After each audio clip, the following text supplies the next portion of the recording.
안녕하십니까. 현대투자연구소 송조입니다. 오늘이 12월 24일 수요일입니다. 현재 시간이 지금 12시 37분을 통과하고 있습니다. 자, 벌써 또 크리스마스 이브가 왔습니다. 세월이 정말 유수화도 같이 빠른 것 같은데요. 사실 제가 올해가 이제 그 환갑입니다. 환갑이고 또 내년부터는 이제 70을 향해서 또 열심히 달려가야 될 것 같습니다. 자, 하여튼 그 내년도 장세 역시 기본적으로 우상향 흐름은 계속해서 예상이 되고 있고요. 다만 이제 그 기존의 시장을 주도했던 그 섹터 내에서는 종목별 차별화가 상당히 심할 것으로 예상이 되고 있습니다. 지난주 그 금요일날 방송에서 하이닉스를 팔아서 삼성전자로 이제 전량 교체하라라고 이제 말씀드렸거든요.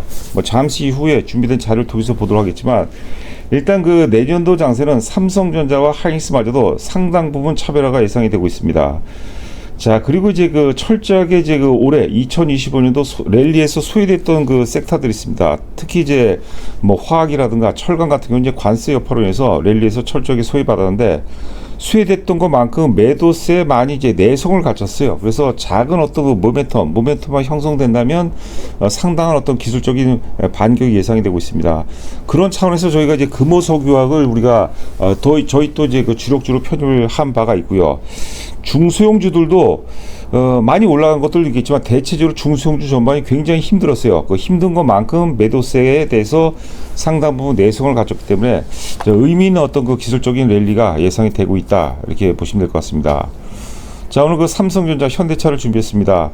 뭐 단언컨대 포트폴리오의 투톱이라고 이제 여전히 강조해드렸죠.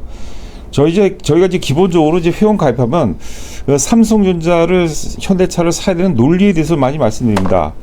두 종목으로만 본다면 이제 그 삼성전자 대 현대차 비중이 뭐 7대3으로 제시한 바가 있습니다. 그 전에 이제 한국전력을 이제 많이 매수했는데, 한국전력은 저희가 이제 상당 부분 매도를 했습니다. 매도를 하고 지금 한국전력을 적극적으로 매수의 관점으로 접근하기에는 뭐 의미가 없다고 이제 봐야 될 것 같아요. 제가 이제 방송 전에 그 올해는 그 회원분하고 제가 이제 통화를 했는데, 지금 뭐 포트폴리오가 어떠시냐 그랬더니 역시 그 삼성전자하고 현대차 비중이 70%가 넘는다고 그래요. 그 삼성전자는 이미 그 수익률이 100% 났습니다. 현대차도 지금 50% 정도가 수익이 난 상태고, 자, 그런 상태에서 우리가 나머지 한 20%, 30% 정도 갖고는 좀 공격적인 종목을 할 필요가 있죠. 자, 어제 우리가 이제 하이로 코리아에 대해서 이제 말씀드렸고, 사실 그 프로티나라고 있습니다. 이것도 굉장히 좋게 보고 있는 종목인데 다소 좀 공격적인 종목이에요. 그런데 자, 오늘 이제 7%가 올라서 좀 아쉽긴 하지만 여하튼간에 프로티나도 저희가 이제 2026년도를 빛낼 뭐 핵심 중소형주다, 자, 이렇게 보고 있습니다.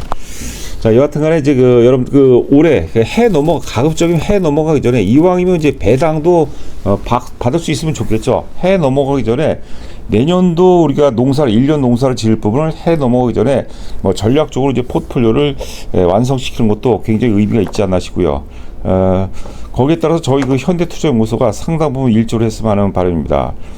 자, 2020년도 대전망 주도주 특집 교재를 저희가 제작해서 오늘 회원분들한테 종목은 다 이제 요약해서 발송드리고, 우편은 어제부터 순차적으로 발송 중에 있습니다. 자, 여하튼간에 교재를 구입하잖아요. 그럼 제가 직접 전화를 드려요. 그래서 개인별, 여러분들 개인별 투자 성향에 맞게 4종목 내지 한 5종목 정도로 이제 최적의 어떤 포트폴리오 이제 구성해 드릴 겁니다. 아울러서 이제 한 달 동안 이제 체험을 해보는 거죠. 회원 문자를 받으시면서 뭐 나름 전 수익을 한번 경험을 한번 해보시고, 다음에 이제 정회원으로 전환 뭐 하십사 하고 저희가 제안을 드리는 바입니다. 자, 보시로 하면은 이제 지난 5월서부터 현재까지 일봉 차트입니다. 위에 차트가 이제 삼성전자가 되겠고요. 아래 차트가 이제 하이닉스가 되겠는데, 이 보시게 되면 자, 5월 랠리서부터 하이닉스 같은 경우 굉장히 많이 올랐어요. 17만 원대에서 30만 원까지 올랐으니까 거의 뭐 한 80% 가까이 올랐죠. 100% 가까이 급등을 했는데, 삼성전자는 상대적으로 늦게 올랐어요. 늦게 오르고 상대적으로 덜 올랐어요. 자, 그리고 하이닉스가 먼저 조정을 받고, 하이닉스가 먼저 조정을 받죠. 그리고 삼성전자는 하이닉스 부재 상황에서 랠리가 지속이 되다가 그 다음에 다시 삼성전자도 조정을 받고, 다시 또 하이닉스가 먼저 오릅니다. 그리고 삼성전자는 충분한 조정 이후에 나중에 또 오르는데, 자, 이번에 이제 이번에 고점이 되겠죠. 11월 달 고점은 삼성전자와 하이닉스 고점이 거의 일치합니다. 일치하죠. 일치하면서 이제 가격 조정과 기간 조정인데, 그 이후부터 삼성전자는 아주 작으나 미약하나 역사적 고점을 이번 포인트에서 어제부로 역사적 고점을 돌파했습니다. 주가가 여러분들 조금이라도 코딱지만큼이라도 역사적 고점을 한번 돌파했다는 것은 굉장히 의미가 있는 거예요. 그 뭐냐면 개입된 세력의 힘에 어떤 자신감을 의미하는 겁니다. 자신감이 있으니까 역사적 고점 한번 돌파를 시도하는 거죠. 반면에 하이닉스는 떨어지죠. 역사적 고점 대비 뭐 한참까지는 아니더라도 상당 부분 역사적 고점 대비 많은 괴리가 있습니다. 그래서 이번 조정 이후에 올라가는 파동 있죠. 파동은 제가 이제 앞서 이제 강조한 바와 같이 하이닉스보다 삼성전자 파동이 좋을 가능성이 굉장히 높다. 물론 이제 그 주식도 기업도 유기체이기 때문에 뭐 소멸되고 중간에 뭐 돌발적인 악재, 뭐 체계적, 비체계적 리스크들이 많이 있습니다. 하지만 우리가 지금 어떤 그 추세대로 지금 어떤 실적 전망치대로 흐른다면 내년도에는 삼성전자가 하이닉스보다 오를 때 훨씬 더 많이 오르고 빠질 때 덜 빠질 가능성이 높습니다. 지금까지 11월까지는 하이닉스가 훨씬 더 많이 오르고 빠질 때 덜 빠졌는데 내년도에는 그게 이제 바뀐다는 거죠. 자, 지금 우리 좌상단에 보시면 삼성전자 영업이익이 보시면 2024년서부터 보도록 하겠습니다. 2024년도 영업이익이 32조. 올해 예상 영업이 대략 한 40조에서 41조입니다. 영업이익 증가율을 보세요. 많지는 않죠. 자, 내년도 예상 영업이 지금 110조입니다. 112조가 되겠어요. 112조. 하나 위에도 그렇고 삼성전자도 그렇고 하이닉스도 그렇고 하나투자증권 보고서가 되겠습니다. 그러니까 41조에서 110조가 되니까 영업이익 증가율이 100% 이상 훨씬 넘었죠. 그러면 주가는 강렬하게 반응할 거예요. 자, 아래 보시게 되면 하이닉스입니다. 하이닉스 보시게 되면 2024년도 23조에서 올해가 예상이 대략 한 42조 정도가 됩니다. 거의 영업이익이 100%가 증가했죠. 그러니까 당연히 오를 때 삼성전자보다 훨씬 더 많이 오르고 빠질 때 덜 빠지는 거예요. 영업이익 증가율이 급증할 때 주가가 굉장히 강렬하게 반응한다 이거죠. 자, 내년도도 굉장히 좋아요. 내년도도 이제 최소 한 70조에서 80조 정도가 예상이 되거든요. 그러나 삼성전자에 비하면 영업이익 증가율이 상당 부분 둔화가 돼요. 그 제가 이제 이 대목에서 많이 말씀드린 얘기가 뭐냐면 하이닉스 같은 게 이미 그 절정기를 통과를 했어요.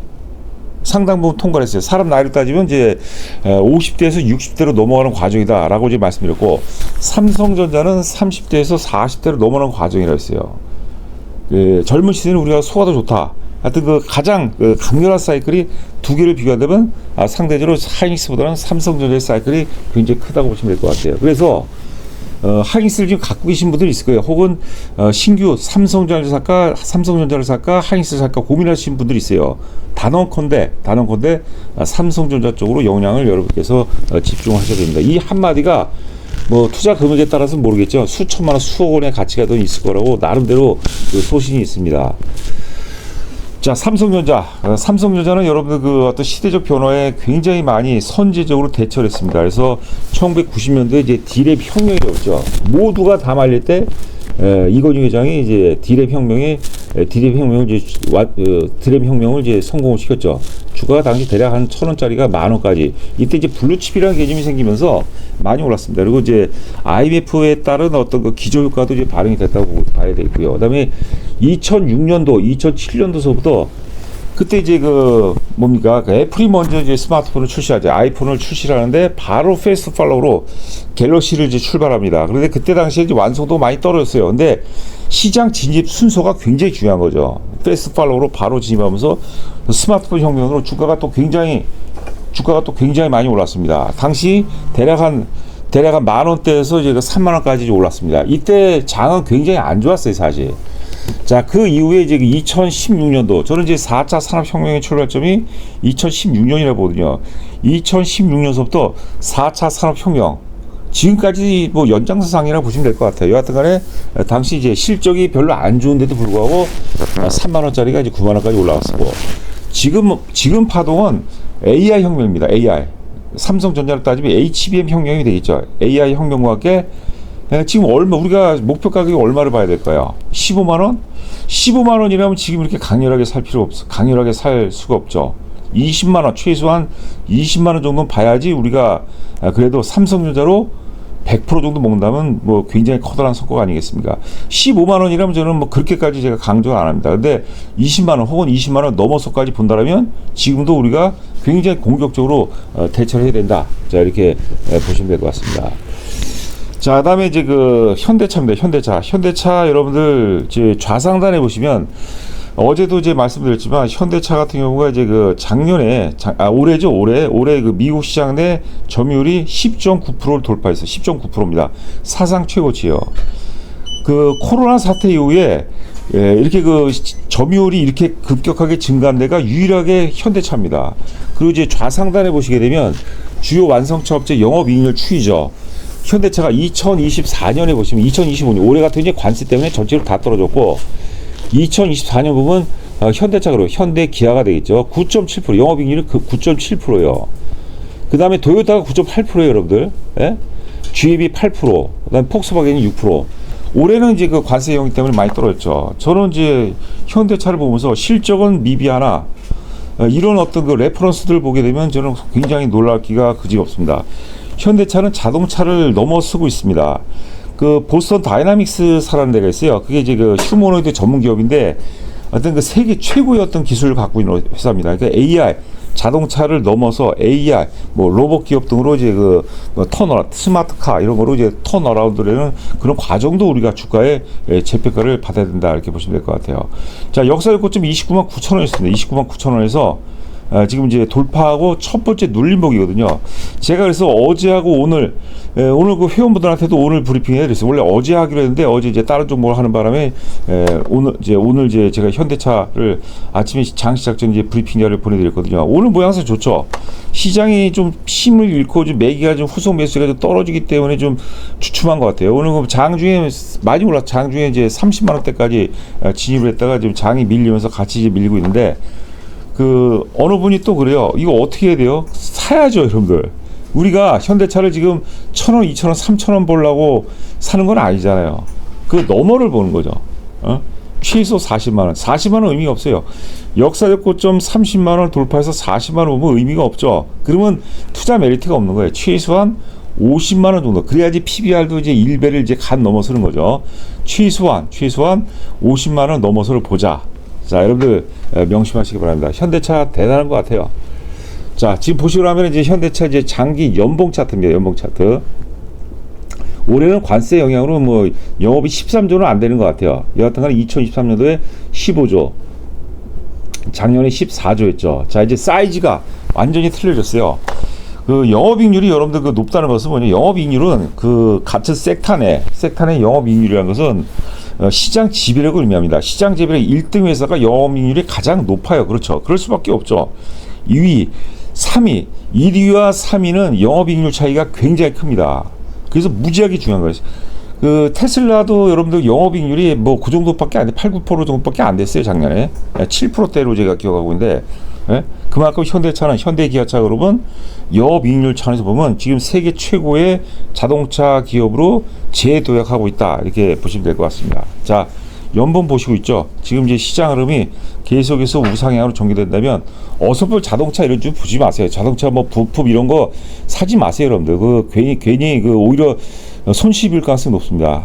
지금 장은 굉장히 단순하게 우리가 그 접근해야 된다 이렇게 보시면 될 것 같습니다. 현대차 뭐 적극적인 매수를 당부드리면서 자, 오늘 방송 마치도록 하겠습니다. 자, 좋은 크리스마스 되시기 바라고 저는 또 금요일이 되겠네요. 금요일날 여러분들 찾아뵙도록 하겠습니다. 자, 저희 그 2020년도 특집 교재 꼭 한번 여러분께서 한번 신청을 한번 해보시기 바랍니다.